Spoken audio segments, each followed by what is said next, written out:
हम बहुत बार पहले मिल चुके हैं discussing various child neurology issues. I am doctor Monika. I am a paediatric neurologist at Motherhood Chaitanya hospital in sector 44 C Chandigarh. आज ये जो हमारे टॉपिक्स हैं जो कि चाइल्ड न्यूरोलॉजी के पर्टेनिंग हैं, उनके कॉन्टिन्यूएशन में we are going to discuss something about autism. Autism has become a very common, prevalent problem in kids these days. The incidence is rising day by day. So it is important for us to understand the common signs and symptoms of autism so that इसका early diagnosis कर पाए. Autism में basically 3 main issues हैं. एक, बच्चे का जो normal age पे language speech acquire करना चाहिए उसको, उसमें delay.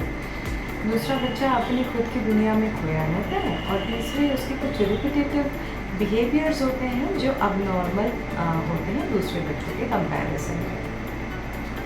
सो अगर हम किसी बच्चे में ऑब्ज़र्व करते हैं कि उसका आई कांटेक्ट अच्छा नहीं है, उसको अगर हम नाम से बुलाते हैं तो वो रिस्पॉन्ड नहीं करते, वो थोड़ा सा अपनी दुनिया में ही बिज़ी होते हैं, उनका सोशल इंटरेक्शन कम होता है और अपने गैजेट्स, अपने टॉयज़, अपने आप में बिज़ी हैं अगर वो, और कुछ उनके बिहेवियर्स हैं जो हमें थोड़े अबनॉर्मल लगते हैं. से फॉर एग्जांपल, अगर ऐसा साउंड जिसको दूसरे बच्चे को कुछ ओवर रिएक्ट नहीं कर रहे पर ये बच्चा अपने कान को प्लग कर रहा है, या फॉर एग्जांपल जब चलना है तो वो टिपटोइंग करके चल रहा है रादर देन पूरा फुट जमीन पे रखे.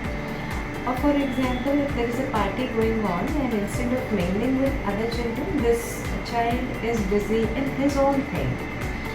और अगर उसका बिहेवियर थोड़ा एग्रेसिव या वायलेंट है दूसरे बच्चों के लिए, for example pushing, hitting, biting, तो ये जो बिहेवियर इश्यूज़ हैं, साथ में जो सेंसरी इश्यूज़ हैं, अगर इस तरह के सिम्टम्स आप बच्चों में देखें तो it is very important for you to consult your paediatrician और पीडियाट्रिक न्यूरोलॉजिस्ट. ऑटिज़म जो प्रॉब्लम है, इसमें अपार्ट फ्रॉम दिस इश्यूज़ कुछ कोमॉर्बिडिटीज़ या कुछ और प्रॉब्लम्स भी को एग्जिस्ट कर सकती हैं.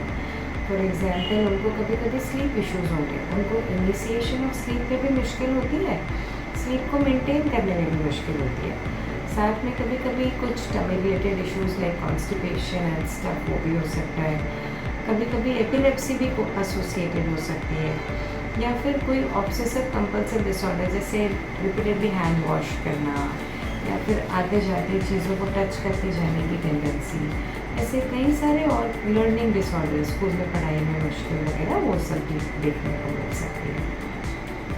अगर हम ऑटिज़म को टाइमली डायग्नोज कर देते हैं तो कुछ नेसेसरी जो इन्वेस्टिगेशन है ये पता करने के लिए कि कोई चीज़ जिससे ये सिम्टम्स एग्जैसिबरेट हो रहे हैं, ऐसा कुछ तो नहीं हो रहा, वो भी हम पता कर सकते हैं.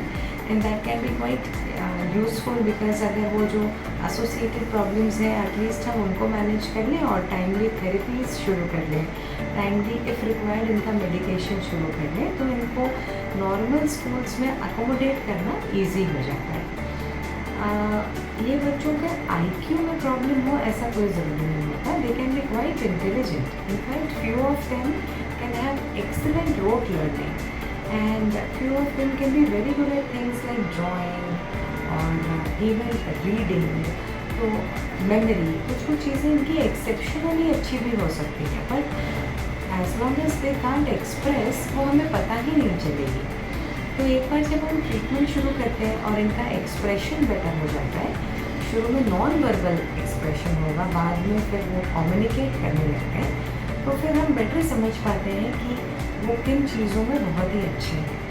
So it is very important कि टाइमली इनकी थेरेपीज शुरू हो जाएँ so that at least non verbal communication establish हो जाए और ये अपनी नीड्स को बेटर एक्सप्रेस कर पाएँ, तो इनका फ्रस्ट्रेशन, एंगर टॉलरेंस, वो सब कुछ भी ग्रेजुअली बेटर हो जाएगा. एज ए सेड, कभी कभी इनको दूसरी एसोसिएटेड कोमॉर्बिडिटीज़ भी हमें देखने को मिलती है. फॉर एग्जांपल, एपिलेप्सी भी कभी कभी ऑटिज़म के साथ को एग्जिस्ट करती है, तो उसका भी timely management is very important. Autism वाले ये जो पेशेंट्स हमारे पास आते हैं, इनको स्कूलिंग में भी दिक्कत महसूस होती है बिकॉज ये कितनी बार एक जगह बैठ नहीं पाते हाइपर एक्टिविटी के कारण.